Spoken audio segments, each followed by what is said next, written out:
根据英国广播公司 BBC 的一项研究，用于情感分析的人工智能和面部识别技术已经在东突厥散的维吾尔人中进行了测试。一位软件工程师告诉英国广播公司，该系统已安装在该地区的警察系统中。人权活动家看到了指控的证据，并表示该行为令人震惊。中国驻伦敦大使馆没有立即回应置评请求。据悉，出于安全方面的考虑，该软件工程师要求不公开姓名。他已同意与 BBC 的调查新闻节目 Panorama 举行会谈，工程师工作的公司名称也未公开。工程师向 BBC 展示了5名囚犯的照片，声称已安装了情绪识别系统。工程师还说，人工智能系统可以检测和分析面部表情和皮肤毛孔的微小变化。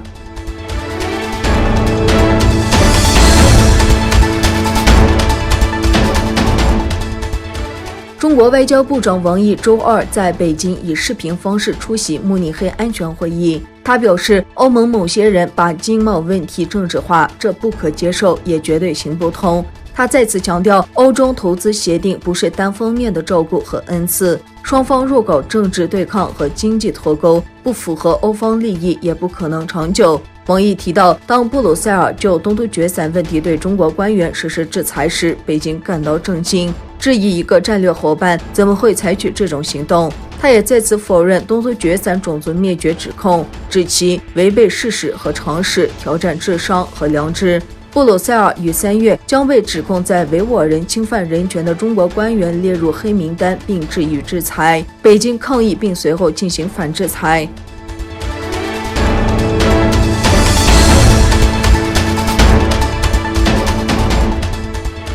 2位知情消息人士称，中国市场监管机构开始对国内2大房屋中介贝壳找房进行反垄断调查。腾讯控股是该公司的大股东，这是中国监管机构对撮合买家和卖家的平台公司进行的最新一起调查。监管机构指出，其中的数家公司剥夺消费者。国家市监总局上个月对阿里巴巴在中国境内网售垄断行为处以128.28亿元人民币的重罚，创纪录新高。据报道，贝壳公司创始人兼董事长左晖因疾病意外恶化，于2021年5月20日去世。